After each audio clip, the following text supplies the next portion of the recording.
দিলটারে নরম করে দিয়া কথাগুলি শোনো। আল্লাহর পয়গম্বর নবীজি একদিন মজমার বিস্তরে বৈশা সাহাবায়ে কেরামদেরকে যখন প্রশ্ন করলেন, ও সাহাবীরা, তোমরা আমি নবীজি রেখে কতটুকু ভালোবাসো? কেউ কোনো কথা যখন বলে না।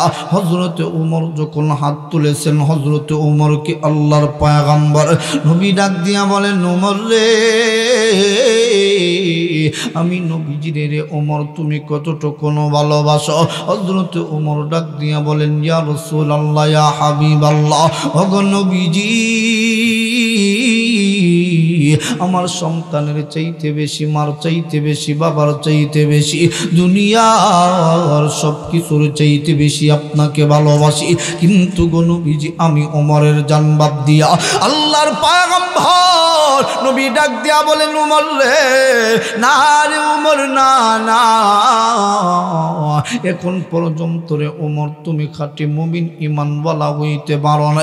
হযরত ওমরকে যখন এই কথাটা বলা হয়েছে, হযরত ওমর রাদিয়াল্লাহু তাআলা আনহু পরের জবাবেই হযরত ওমর ডাক দিয়া বলে, ইয়া রাসূলুল্লাহ, ইয়া হাবিবাল্লাহ,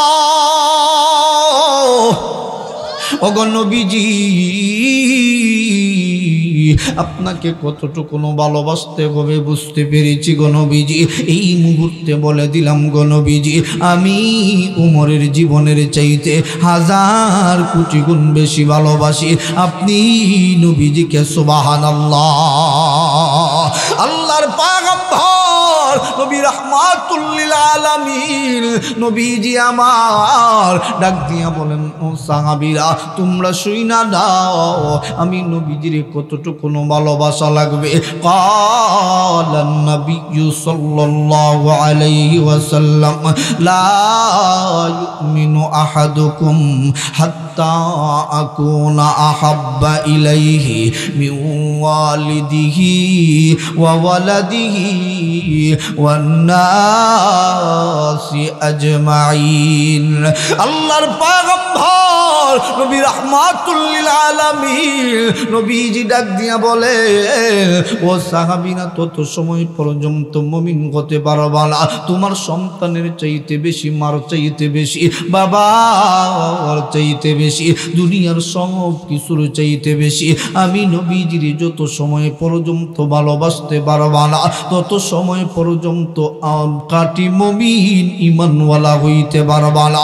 কথা বলেন ঠিক কিনা? কারা কারা আল্লাহর নবীজির জীবনের চাইতে বেশি ভালোবাসেন? হাত তোলা দিয়ে আমার মালিকরে ডাক দাও না, বলো না আল্লাহ। আবারও ডাক দাও না, বলো না আল্লাহ। এ বন্ধু রে, আল্লাহর পয়গম্বর নবীজির সাহাবায়ে কেরামগণ কতটুকু ভালোবাসতে।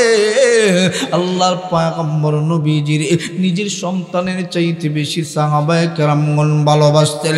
মার চাইতে বেশি, বাবার চাইতে বেশি আমার নবীজিরে ভালোবাসতেন।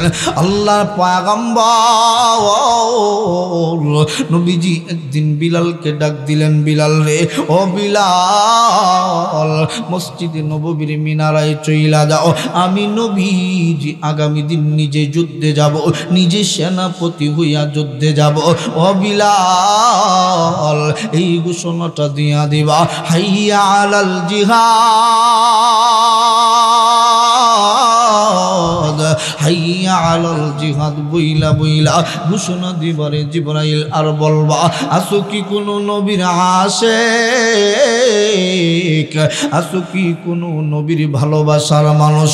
আল্লাহর পয়গম্বর নবীজি নিজে যুদ্ধের ময়দানে যাবে। আল্লাহর পয়গম্বর নবীজির সাথে কেউ কি আসো যুদ্ধের ময়দানে যাবা? আসো কি কোন নবীর আশিকা? আল্লাহ নবীর সাথে তোমার স্বামীকে যুদ্ধে পাঠাইবা, তোমার সন্তানটাকে, ভাইটাকে যুদ্ধে পাঠাইবা। এমন বইলা বইলা হযরতে বিলাল মসজিদে নববীর মিনারা হতে এইভাবে যখন ঘোষণা দিচ্ছে, আল্লাহ নবীজি নিজে সেনাপতি হইয়া যুদ্ধে যাবে। আল্লাহর পয়গম্বর নবীজির কথা শুনি না সাহাবায়ে কেরামগণ দৌড়ায়া দৌড়ায়া আসতেছে। একজন মহিলার কানের মধ্যে আওয়াজটা চলে গেল, আল্লাহর পয়গম্বর নবী রাহমাতুল লিল আলামিন নবীজি যুদ্ধের ময়দানে যাবে। হায় রে হায় রে হায়, আমার স্বামী যদি থাকতো স্বামীরে যুদ্ধে পাঠাইতাম, আমার যদি ভাই থাকতো ভাইরে যুদ্ধে পাঠাইতাম। ঘরের ভিতরে বৈশা বৈশা চোখের পানি ফালায়া কান্দে। হায় রে হায় রে হায়, আল্লাহর নবীজির সাথে যুদ্ধে যাইতে আমার সন্তানকে যদি পাঠাইতে পারতাম, আমার স্বামীকে যদি পাঠাইতে পারতাম। এই বইলা বইলা চোখের পানি ফালায়া কান্দে। ঘরের ভিতরে 1 কেজি আটা পর্যন্ত নাই। আল্লাহর নবীজির যুদ্ধে যে হাদিয়া দিবে। রে বন্ধু, এমন সময় হঠাৎ করে মনে হইল আমার না একটা 7 বছরের বাচ্চা আছে, ওই 7 বছরের বাচ্চাটাকে আল্লাহর নবীর কাছে যুদ্ধে হাদিয়া দিয়ে দিব। জোরে জোরে কন্যা সুবহানাল্লাহ। এ বন্ধু রে, আল্লাহর পয়গম্বর নবী রাহমাতুল লিল আলামিন নবীজি ওই দিক দিয়া যুদ্ধে যাওয়ার আগে সাহাবায়ে কেরামদেরকে দিয়া লিস্টি করতেছিলেন কোন কোন সাহাবায়ে কেরামগণ যুদ্ধের ময়দানে যাবে। হঠাৎ করে সর্বশেষ দেখা যায় একজন মহিলা ওই লাইনের ভিতরে দাঁড়াইয়া আছে। এই মহিলাটার দাঁড়ানো দেখা সাহাবী ডাক দিয়া বলেন, মা গো, তুমিও কি যুদ্ধে যাইবা নাকি? আল্লাহর নবীজির অনুমতি ছাড়া গো মা, তুমি মহিলার নাম তো যুদ্ধের খাতায় লেখা যাবে না। সাহাবী দৌড়াইয়া চলে গিয়েছে। ইয়া রাসূলুল্লাহ, ইয়া হাবিবাল্লাহ, নবী গো, আপনার এমন একজন আশিকা, ওগো নবীজি, আপনার এমন একজন পাগলিনী আপনার সাথে যুদ্ধে যাইবার চায়। আল্লাহর পয়গম্বর নবীজি ডাক দিয়া বলেন, সাহাবীরে, কোন মহিলাকে যুদ্ধের ময়দানে নিয়ে যাওয়া হবে না, যাও যাইয়া নিষেধ করিয়া দাও। মহিলার কাছে আইসা সাহাবী ডাক দিয়া বলিল, মা গো, আল্লাহর পয়গম্বর নবীজি নিষেধ করেছেন কোন মহিলাকে যুদ্ধের ময়দানে নিয়ে যাওয়া হবে না।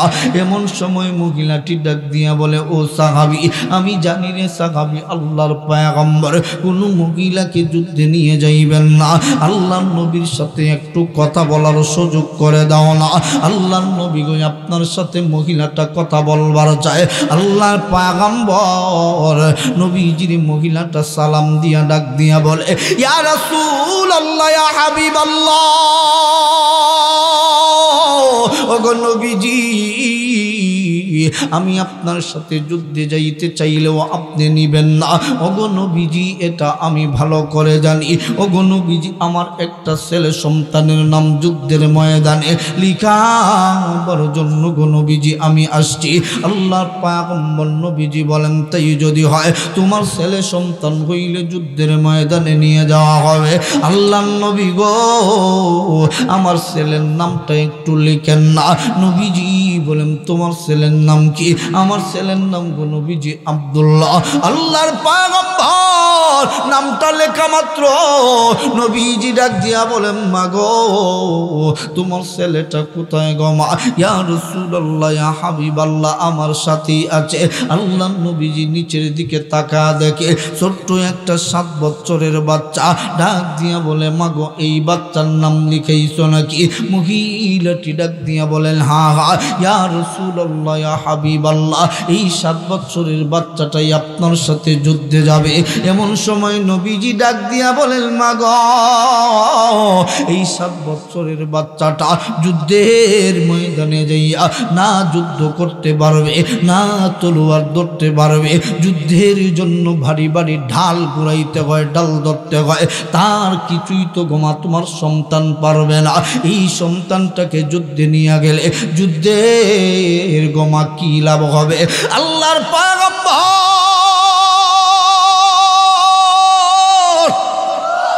ওগো নবীজি আমি জানি আমার এই 7 বছরের বাচ্চাটা যুদ্ধের ময়দানে যায় তলোয়ার ধরতে হয়, তলোয়ার ধরতে পারবে না। যুদ্ধের ময়দানে যাইয়া গো নবীজি ঢাল ঘুরাইতে হয়, ঢাল ঘুরাইতে পারবে না। ওগো নবীজি আমার এই 7 বছরের বাচ্চাটা যুদ্ধের জন্য ডাল তো হইতে পারে।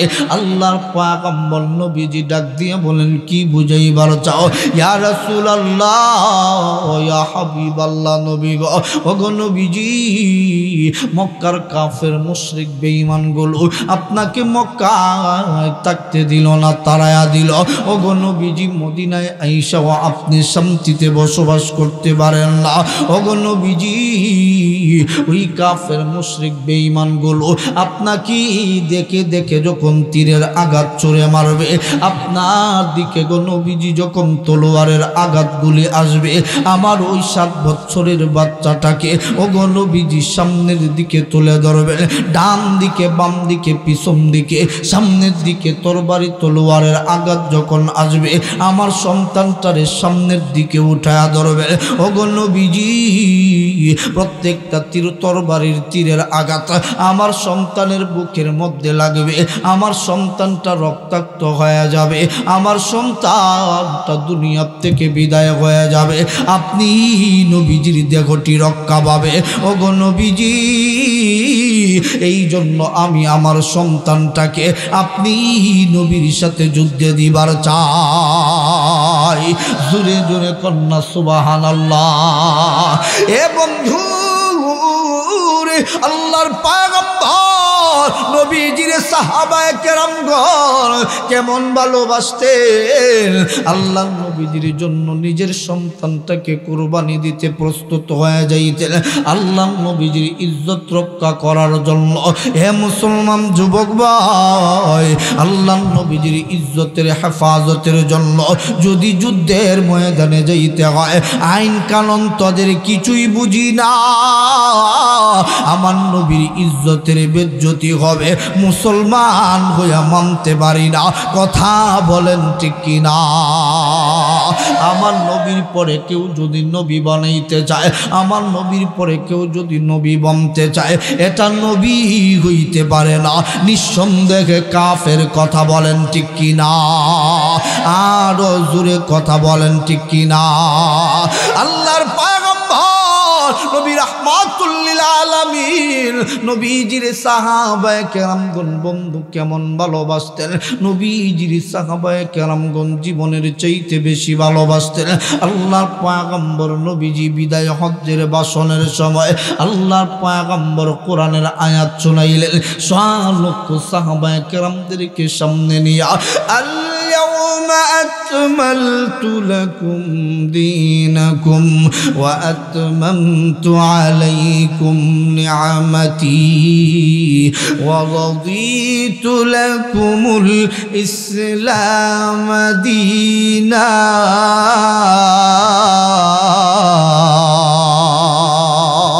আল্লাহর পয়গম্বর নবী রাহমাতুল লিল আলামিন নবীজি আমার এই আয়াতখানা যখন সময় শোনাইলেন, হযরত আবু বকর বৈশা বৈশা চোখের পানি ফালায়া কাঁদতেছে।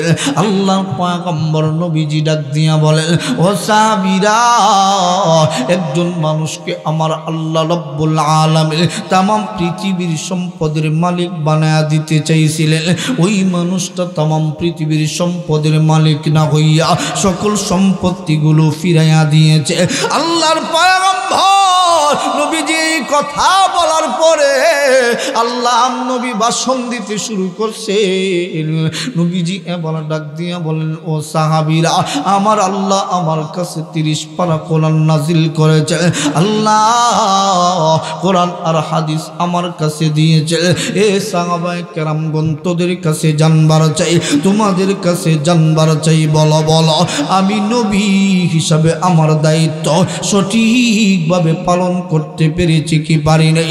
সকল সাহাবায়ে কেরামগণ এক বাক্যে জবাব দিয়া বলেন, ইয়া রাসূলুল্লাহ, ইয়া হাবিবাল্লাহ, ওগো নবীজি আপনি যেইভাবে দ্বীনের দাওয়াত পৌঁছাবার কথা ছিল ওগো নবীজি এইভাবে আপনি পৌঁছাইছেনই বরংস আরো সুন্দর করে দ্বীনের দাওয়াত আমাদের কাছে পৌঁছাইছেন। জোরে কোন সুবহানাল্লাহ। আল্লাহর পয়গম্বর নবীজি এবার বলেন ক্বালান নবী সাল্লাল্লাহু আলাইহি ওয়াসাল্লাম বাল্লিগু আন্নী ওয়ালাউ আয়া। এ সাহাবীরা তাই যদি হয় তোমাদের কাছে আমি নবীজি একটা দায়িত্ব দিবার চাই, আমার আমনেওয়ালা উম্মতদের কাছে আমি নবীর কাছে নাজিলকৃত কোরআন আর হাদিস সবগুলো আমার উম্মতের কাছে পৌঁছাবার দায়িত্ব তোমাদেরকে দিলাম। আল্লাহর পয়গম্বর নবীজি এই কথা বলিয়া আল্লাহর পয়গম্বর এবার ডাক দিয়া বলে ও সাহাবীরা একজন মানুষকে আমার আল্লাহ রব্বুল আলামিন কিয়ামত পর্যন্ত হায়াত দিতে চাইছিলেন, ওই মানুষটা কিয়ামত পর্যন্ত হায়াত না নিয়া ওই মানুষটা মরণটাকে বেছে নিয়েছে। আল্লাহর পয়গম্বর নবীজি যখন এই কথাটা বলেছে, এই কথাটা বলার পর হযরতে আবু বকর সলক্ষ সাহাবায়ে কেরামদের ভিতরে তিনিও একজন বসার থেকে হযরতে আবু বকর লাফ দিয়া দাঁড়িয়ে গিয়েছেন। হযরতে আবু বকর দাঁড়াইয়া আহ আহ বইলা চিৎকার শুরু করছে। হযরতে আবু বকর চিৎকার শুরু করার পরে সাহাবায়ে কেরামগণ ডাক দিয়া বলেন আবু বকর রে এমন ভাবে কেন চিৎকার করতেছ? সাহাবীরা যখন এই কথা বলে আবু বকর ডাক দিয়া কয় ও সাহাবীরা আমার নবীর কথা তো তোরা বুঝলি না,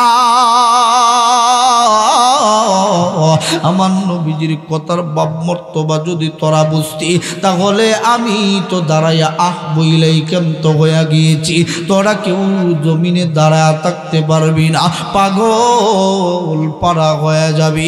এই কথাটা বলার পরে সাহাবীরা আবু বকরকে ডাক দিয়া বলে ও আবু বকর একটু বুঝাইয়া বলো না রে ভাই। আবু বকর ডাক দিয়া বলেন তোমরা কি বোঝো নাই আমার আল্লাহ শরীয়তের শেষ আয়াত আল্লাহ নাজিল করে দিয়েছেন আল ইয়াউমা আকমালতু লাকুম দীনাকুম ওয়া আতমামতু আলাইকুম নি'মাতি ওয়া রাদিতু লাকুমুল ইসলাম দীনা। আজ থেকে শরীয়তের নতুন আর কোনো আয়াত নাজিল হবে না। আল্লাহ রাব্বুল আলামিন দিনকে কমপ্লিট ধর্ম হিসাবে বুঝায়া দিয়েছে। আল্লাহর পয়গম্বর না সর্বশেষ নবী, আমার নবীর পরে না আর কোন নবী নেই। আমার নবীর কাছে যেহেতু আয়াত নাজিল হয়ে গিয়েছে কমপ্লিট ধর্ম আল্লাহ কোন নবীর বেলায় কোন নবীর কাছে নাজিল করেন নাই, আমার নবীর কাছে নাজিল করে বুঝাইয়া দিয়েছেন এই আয়াত। আল্লাহ নবীজি বোধহয় আমাদের মধ্যে আর বেশি দিন থাকবেন না, আর বোধহয় বেশি দিন কোরআনের আয়াত নাজিল হবে না। আল্লাহর পয়গম্বর নবীজির বয়ানে কি তোমরা বোঝো না একজন মানুষকে আমার আল্লাহ রব্বুল আলামিন কিয়ামত পর্যন্ত হায়াত দিতে চাইছেন, ওই মানুষটা কিয়ামত পর্যন্ত হায়াত না নিয়া মরণটাকে বেছে নিয়েছে। দুনিয়ার সব মানুষগুলো বাঁচতে চায়, কেউ বন্ধু মরতে চায় না, কিন্তু আমার জানা মতে আল্লাহ নবীর কথা সারা বোধহয় আল্লাহ নবীজি আর কারো কথাই বলেন। আল্লাহ নবীজি বোধহয় আরো বেশি দিন আমাদের মধ্যে থাকবেন না। আল্লাহর পয়গম্বর নবীজির কথা শুই না সাহাবায়ে কেরামদেরকে যখন বুঝাইয়া দিলেন আবু বকর, সাহাবায়ে কেরামগণ লাফানো শুরু করেছে। ডাক দিয়া কয় নবী গো আবু বকর কি শুনাইল? আল্লাহর পয়গম্বর আপনি নাকি আর বেশি দিন থাকবেন না। আল্লাহ নবীজি একটাই উত্তর দিলেন ইন্নাকা মাইয়িতু ওয়া ইন্নাহুম মাইয়িতুন।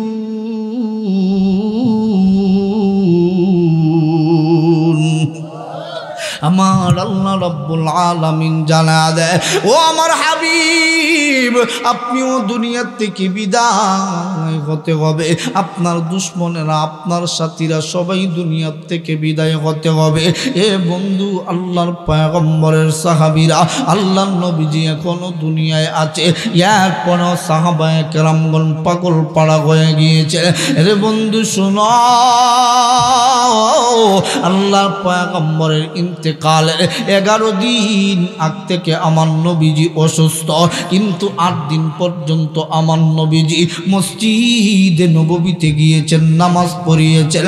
9 নম্বর দিন আল্লাহর পয়গম্বর মসজিদে নববীতে আর যাইতে পারেন না।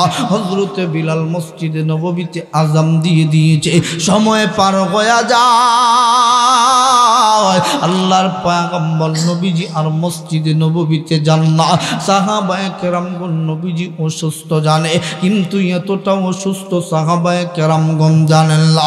আল্লাহর পয়গম্বর নবীজি কোনদিন এত দেরি করে মসজিদে ঢোকেন না। সাহাবায়ে কেরামের বুঝতে আর বাকি নেই, আল্লাহর পয়গম্বরের অসুস্থতা বোধহয় বেড়ে গিয়েছে। সাহাবায়ে কেরামগণ নবী নবী বইলা কান্না শুরু করে দিয়েছে। আল্লাহর পয়গম্বর নবীজির আম্মা জান আয়েশা ডাক দিয়া বলেন, নবী গো, আজকে কি গো নবীজি, আজকে কি গো নবীজি আপনি নামাজ পড়াইবেন না?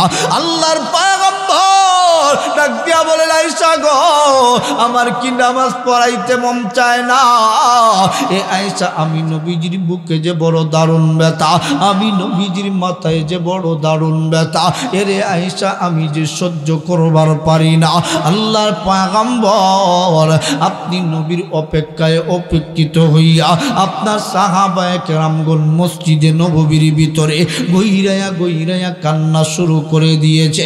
এ আশিকে রাসূলের দল, আল্লাহর নবীজি দুনিয়ায় থাকার সত্ত্বেও সাহাবায়ে কেরামগণ অসুস্থতা মানতে পারে না।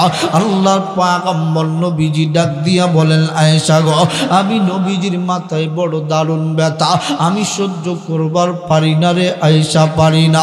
তোমার বাবা আবু বকরকে ডাক দাও, আজকের নামাজের ইমামতিটা যেন আবু বকর করে। হযরতে আবু বকরকে ডাক দেওয়া হলে হযরতে আবু বকরের আম্মা জান আয়েশা বলেন, বাবা গো, আল্লাহর নবীজি বলেছেন আজকের নামাজের ইমামতি আপনি করার জন্য।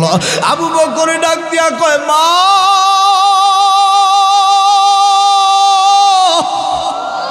আমি পারবো না, আমি পারবো না। আল্লাহর পয়গম্বর নবীজি যেই যায় নামাজে দাঁড়াইয়া আল্লাহর নবীজি নামাজ পড়াইছে, ওই যায় নামাজে আমি আবু বকর দাঁড়ায়া নামাজ পড়াইতে পারবো না।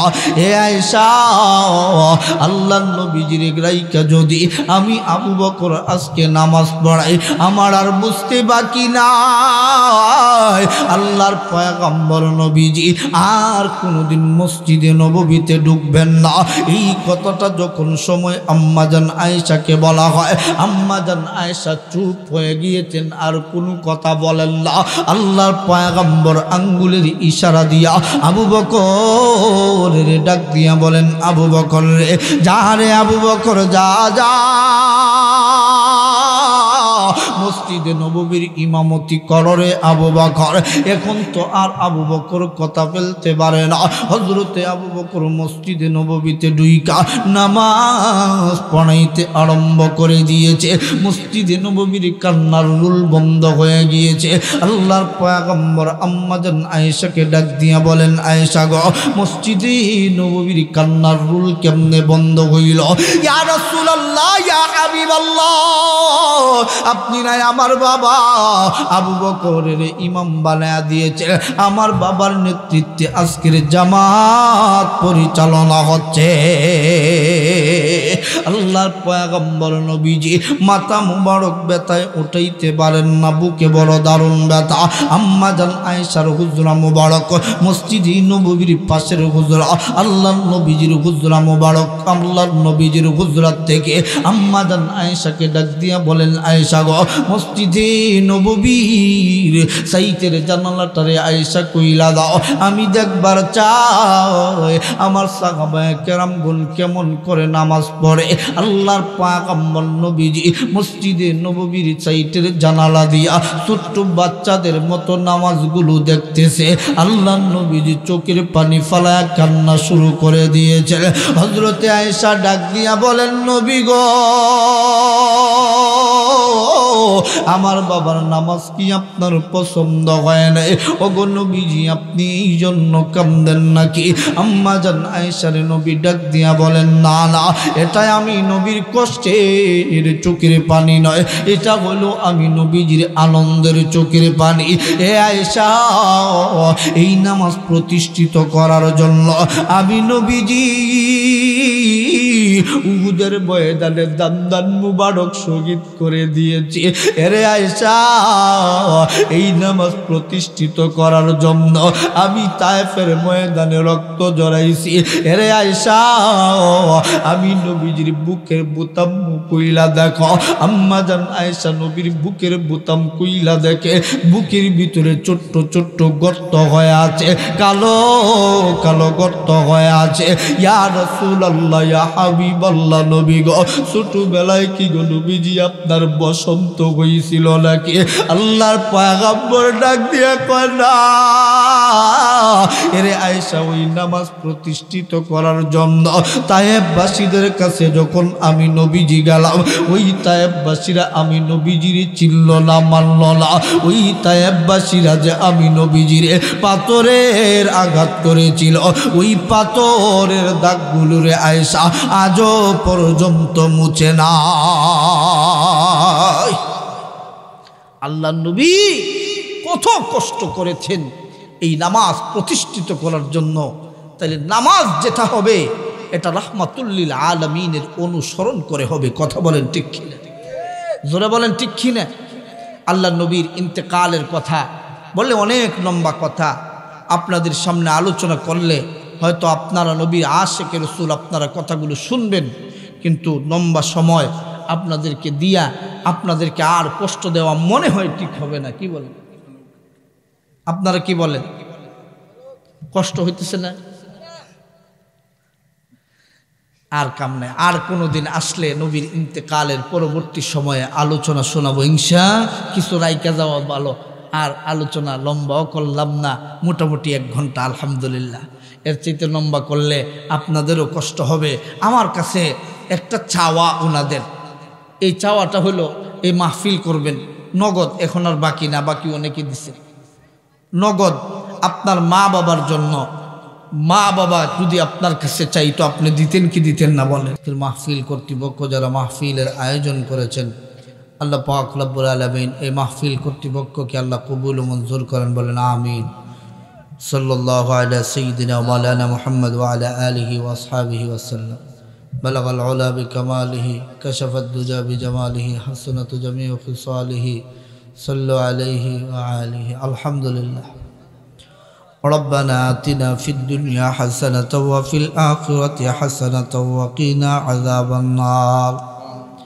رب العالمين يا الله আমাদের জিন্দেগীর तमाम গুনাহগুলো maaf করিয়া দাও। আয় আল্লাহ, যুবক ভাইরা অক্লান্ত পরিশ্রম করে আজকের মাহফিলের আয়োজন করেছে, আল্লাহ আজকের মাহফিলকে কবুল আর মঞ্জুর করিয়া নাও।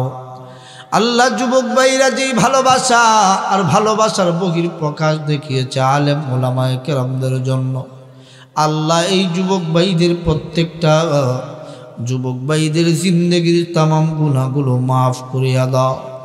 আল্লাহ, প্রত্যেকটা যুবক ভাইদের মা বাবারে মাফ করিয়া দাও।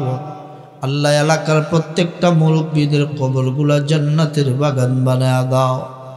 আল্লাহ, জানি না কার মা নাই কার বাবা নাই, আল্লাহ ওই মা বাবাদের কবরগুলা জান্নাতের বাগান বানায়া দাও। আয় আল্লাহ, আলেম ওলামা যারা হাত তুলেছেন, আল্লাহ আব্দুল নূর ভাই সহ, আয় আল্লাহ আলেম ওলামারা, আইম্মায়ে মাসাজিদরা, আয় আল্লাহ প্রত্যেককে নেকের সাথে হায়াত বাড়ায়া দাও রব্বুল আলামিন। আয় আল্লাহ, আল্লাহ আপনার আইন কানুন মেনে আমাদেরকে চলার তৌফিক দাও। আল্লাহ, মুহাব্বতে রাসূল নিয়ে আলোচনা করতেছিলাম, আল্লাহ আপনার নবীর ভালোবাসা নিয়ে যখন কথা বলেছি, আল্লাহ দেখেছি কিছু যুবক ভাইরা চোখের পানি ফালায় আমার নবীর মহাব্বতে কান্দে।